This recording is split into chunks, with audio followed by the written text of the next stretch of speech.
Yes, good morning to all. Now we are going to discuss about the real GDP, nominal GDP and drawbacks of calculating the national income, limitations of using the GDP as a welfare of a country. So many concepts we are going to discuss. Before going to that, we will recollect the last concept what I have explained in that macroeconomic identities. Hope you remember, and we have gone through with that calculation of GDP by so many concepts. Which is GDP, GNP, NDP, NNP, and personal income, personal disposable income, per capita income, etc. Okay, private income also I have explained, and three more concepts I am going to include now, which is gross value added and gross value added at market prices and basic prices, and gross value added at factor cost. Okay, so you know the GDP is the total value of all final goods and services produced by the country in a year. Okay, so GNP is which means GDP within the country what we have produced, we will value the goods. Okay, but we don't include the NFIA, which means net factor income from abroad. Okay, because that is out of the country. We calculate the value of goods and services within the country only in the GDP, because gross domestic means within the geographical boundaries of a nation. Okay, and GNP what we will do, gross national product. Here we will include the NFIA, which means net factor income from abroad, the income derived from imports and exports also will be included. The import will be deducted and export will be added in the GNP. And NNP, NDP and all we have discussed. We deduct the depreciation charges, taxes, etc. So that and all we have discussed. Now gross value added at market prices. How do you calculate the gross? A few more concepts in the macroeconomic identities I am going to explain now. Macroeconomic identities. Then few more concepts. The three more concepts. Economic identities. Here, gross value added at market prices. At market prices, which is nothing but this is the gross value added. Sorry, GDP at market price is same answer. We'll write here, which is GDP at market price. So what is the meaning of GDP at market price? You know that it is the total value of all final goods and services produced by the country in a year within the country. Okay, so GVA at market prices. GVA, which means gross value added. Gross value added. Here we add including the depreciation charges of a country. We don't deduct the depreciation charges when we calculate the gross value added. Suppose if you want to calculate the net value added of a country, you will deduct the depreciation charges. So wherever you see the word net, even you can discuss with your parents or somebody when you go for job, what is your gross salary, what is your net salary, they will ask in the future. So that time you will understand gross, which means what I have allotted for you, fixing salary, for example 50,000 or 1 lakh, that is gross salary. Net salary means after deduction, tax deduction, what you have in your hands for the consumption, that is known as net. So something you should be deducted, that is known as net. So in hands I am getting only 90,000. Suppose your salary, gross salary is fixed to 50,000, and after the tax deduction and EPF, ESI, so many deduction, you will receive only 35 to 40,000 means that is net salary. So same way gross value added, when we calculate, we add all the GDP value including the depreciation charges. When we are calculating the net value added, NVA, we deduct from the GVA, we deduct the depreciation from GVA. Okay, gross value added.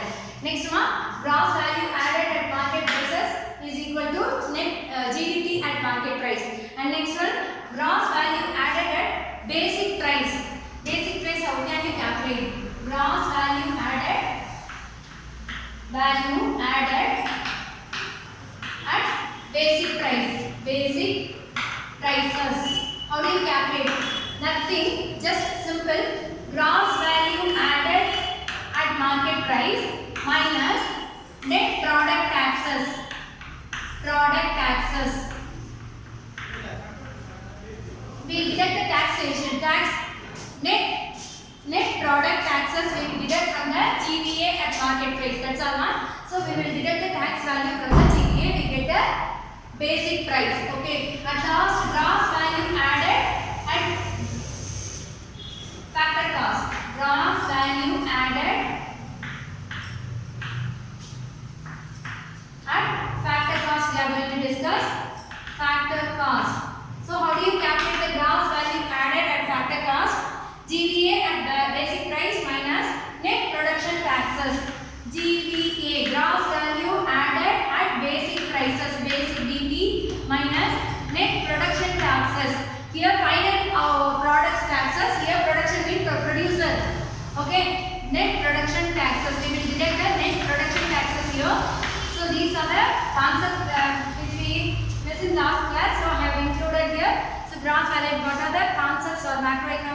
is GDP, GNP, NDP, NNP, and personal income. NNP is also known as national income. You know, the total value of all final goods and services produced by the country plus net factor income from abroad. Here we will deduct the imports because imports is purchasing of goods and services. When we buy the goods and services, we need to pay for it.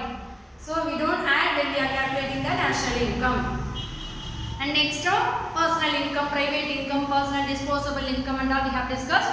Now these three more concepts also will be added for the calculating the macroeconomic identities. Gross value added at market price, which is gross domestic product at market price, and gross value added at basic price is gross value added at market price minus net product taxes. Here net production taxes. Over. Now we are going to discuss the real GDP, nominal GDP. What do you mean real GDP, nominal GDP? So you know the meaning of GDP. In that, what do you mean by real GDP? So first I tell you the GDP meaning, then I tell you the real GDP concept. Concept of real GDP. So GDP, you know that a total value of all final goods and services produced by the country in a year. Here I am using the word for value of. So okay, we will calculate the value of goods and services at what price? Whether fixed price, constant price or current year prices. So we have a two concepts to calculate the national income, which is real GDP and nominal GDP. Real GDP and nominal GDP. When we calculate the all final goods and services on the basis of constant prices, which is fixed prices. Constant prices is known as real GDP. Understood?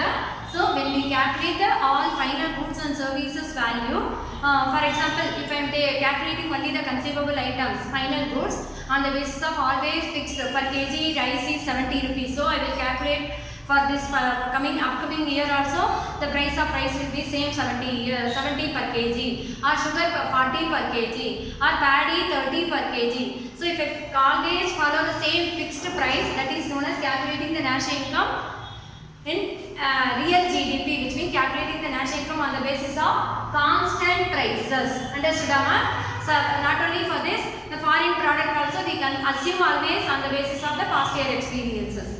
Okay? Nominal GDP, the same way calculating the value of final goods and services at current market prices, current year prices or current market prices is known as nominal GDP. Okay, now current price. Obviously you will be knowing the prices are keep changing. There is a fluctuation in prices always due to the maybe shortage or natural calamities or taxes or import, export. So many reasons will affect the prices. Not only that, demand also one of the reasons. Cost pull inflation, demand pull push inflation. So many concepts are there in economics. So due to so many factors, the prices keep changing. So we need to get an accurate GDP value. So this is the nominal GDP will give the reality of GDP value. So real GDP, which calculate the value of goods and services, are calculating the GDP at constant prices. But nominal GDP calculate the value of goods and services at current market prices. Okay, Nama. So this is the real and nominal GDP. And next we are going to discuss about the GDP deflator. GDP deflator. What is the GDP deflator? This is nothing but it is the ratio of real GDP and nominal GDP. The GDP deflator which means it's a kind of indicator, ma.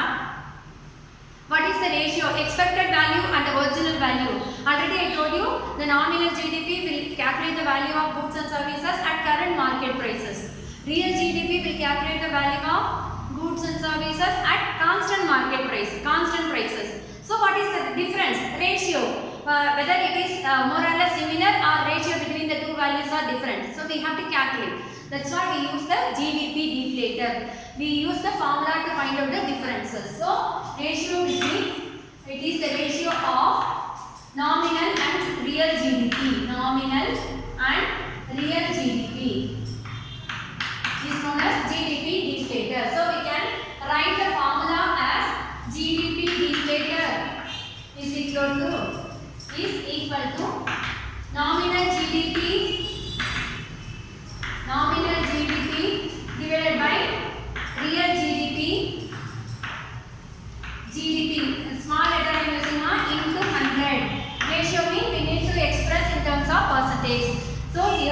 How do you calculate the GDP deflator? It is the ratio of nominal and real GDP. So you know that nominal GDP calculate the value of goods and services in terms of current market prices, and real GDP calculate the value of goods and services in terms of constant market prices. So this is all one of the concepts of national GDP. And next we are going to discuss about the CPI, Consumer Price Index.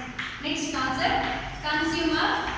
Suppose in exam if they are giving you example or values to calculate the GDP deflator, you have a to calculate the nominal and current real GDP. Suppose if they are giving one value here, the real GDP value is nominal GDP value is 1.650 and real GDP value is 1.100. So you will divide and you will multiply and you will get the nominal GDP deflator value is 1.50. So this is the calculation of GDP deflator. Okay, ma. Next we are going to discuss the CPI, which is Consumer Price Index. Consumer Price Index. Already you have studied in the first unit itself what do you mean by Consumer Price Index. Again we are going to recollect the CPI, WPI for the sake of understanding the GDP clarity. Okay. Consumer Price Index already. You know that index number, it is the average which is help to measure or compare the relative changes in economic variable. Relative changes in economic variable with respect to time. Compared to past year, present year, it is changed or not, increased or not, decreased or not. So we can analyze with the help of index number. What is the use of Consumer Price Index number, ma'am? Consumer Price Index number is also known as Cost of Price Index. Sorry, Cost of Living Index. Consumer Price Index. See here, CPI. Consumer Price Index. It is the average which is used to measure the changes in relative prices of consumer goods. Consumer goods mean final goods. Okay, compared to 5 years back, what is the cost of living of the people? Okay, with the same 20,000 salary, the people can survive right now after paying the rent, after paying the essential product. The price of essential product is same as last 5 years before. So if you compare and measure, that is known as Consumer Price Index. Consumer Price Index is used to measure the relative changes or changes in retail prices of consumer commodities. Basket of goods prices, how much it is changed.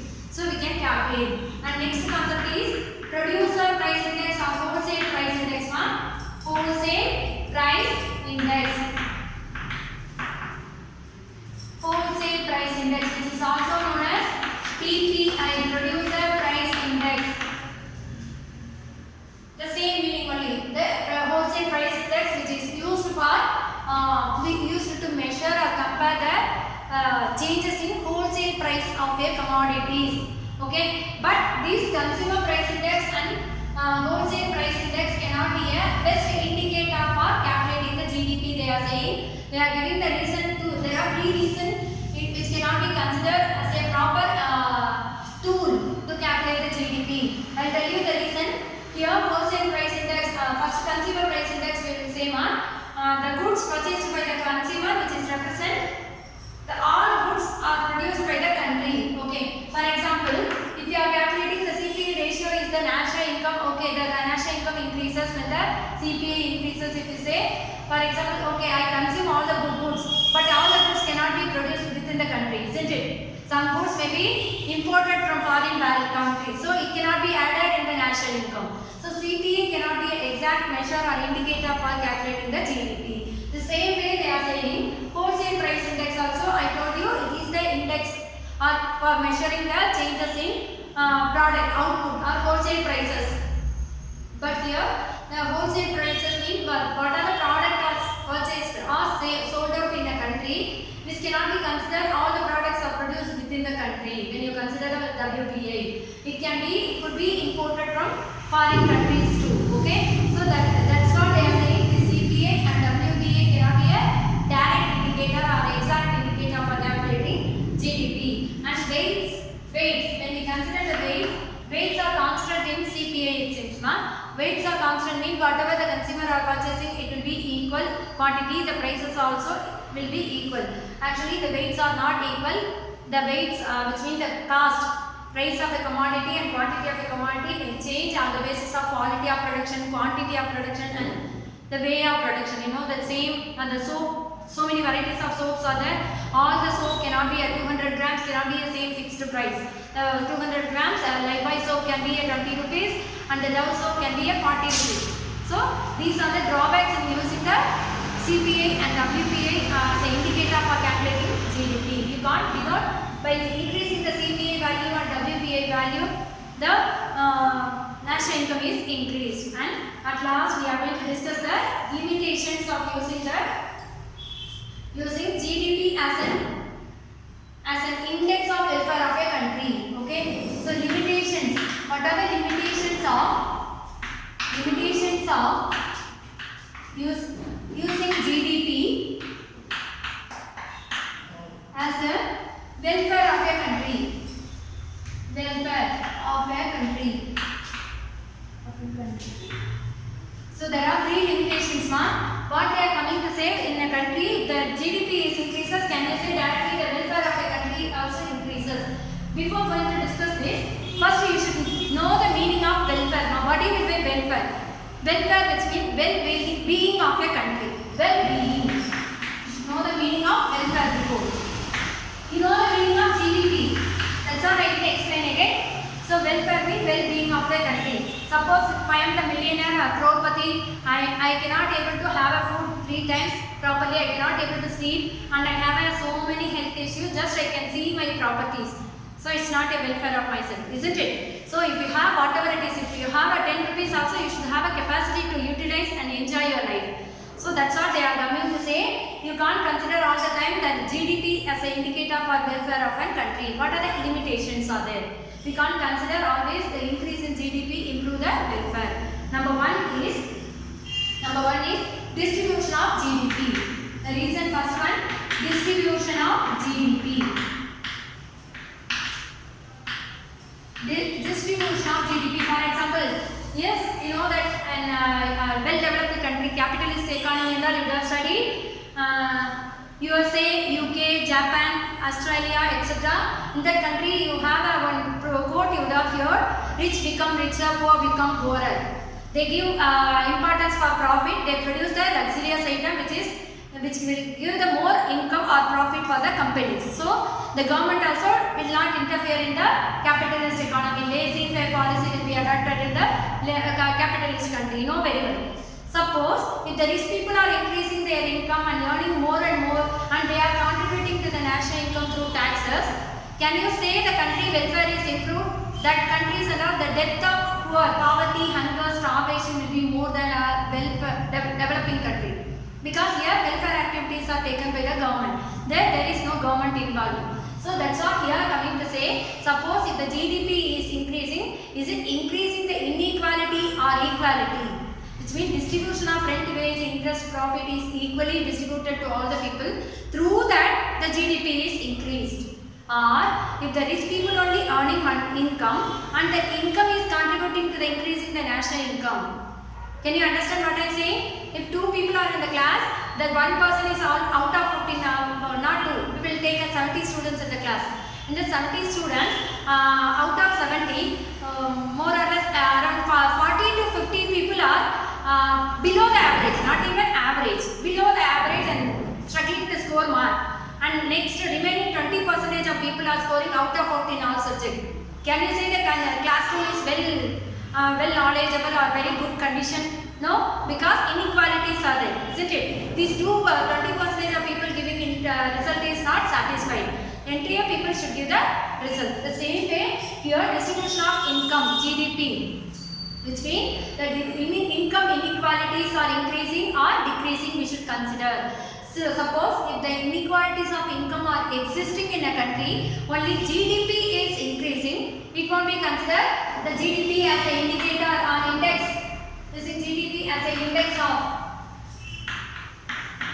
welfare. Okay, index of a welfare. So you can't consider GDP as an index for the welfare of a country. I told you welfare, which means well-being of a country. All people should be equal.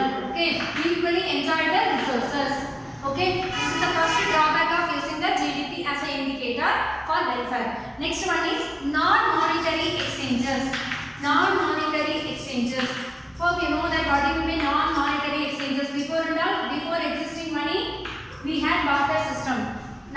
before existence of money, after coming money, after coming so many banks and cards also, till date, still so many places and remote areas the barter system is exist. Okay, some people not only because of that ignorance, some people they don't want to show their monetary transaction through banks.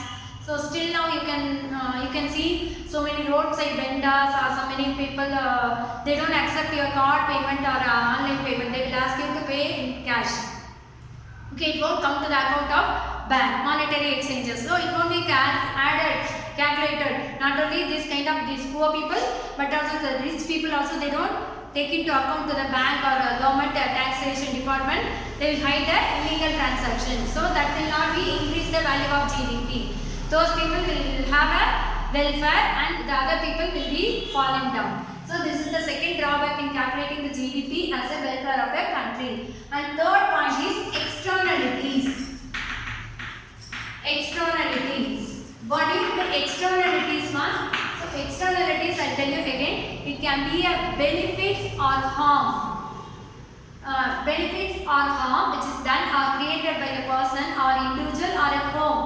Okay, which will not be paid or penalized, which means I will tell you exactly benefit of, for example, if I start one industry near one remote area, one village or hill station, nothing was there before, because of my industry. It can be a cottage industry or cotton textile or whatever it is. Due to that industry, the surroundings will start developing, isn't it? Because of one factory, because of one school, because of one mall, the nearby area will start developing, isn't it? The people will start putting the plots and they will start selling. Airport, you know the example, Airport Authority of India, due to the new airport, that area has started expanding the Bangalore limited. So the many people they started purchasing the sites near the airport. So again, so many things will start coming. This is the benefit. Yes, transportation, the hill station till date, those who doesn't have a transportation facility, they will get a transportation, market, schools, education, etc. This is the benefit. Not only this, people surroundings, those who don't have education also they get a some kind of job opportunities from the firm or factories. The drawbacks is the firm is producing suppose a cottage or cotton or garment industry. The pollution, which means air pollution, water pollution and solid pollution, everything will be outlet. There will be an outlet for the factories. It will be near and surrounding will be dumped near the residential area only, which will create the environmental, which is health issues for the people. So the factory which give the employment opportunity, that is benefit. The same way the people get suffered or affected due to the environmental issue, the factory will not come voluntarily to pay for the health treatment, isn't it? So this is the externality. It will not be marketed in the market. It is not a kind of product. Okay, it is the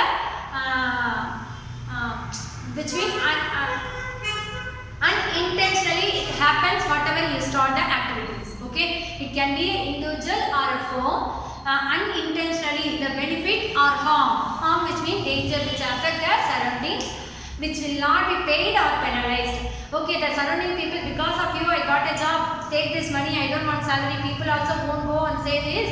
The same way the firm will not come and provide a treatment facility. So this is known as externality. These kind of loss or benefit will not be calculated by calculating GDP. Understood, Amma? These kind of loss or benefit.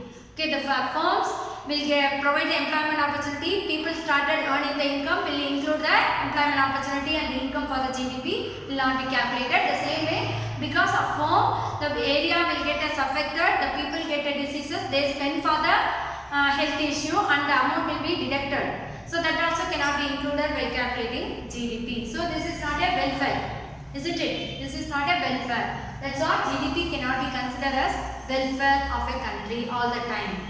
Thank you children. Keep studying.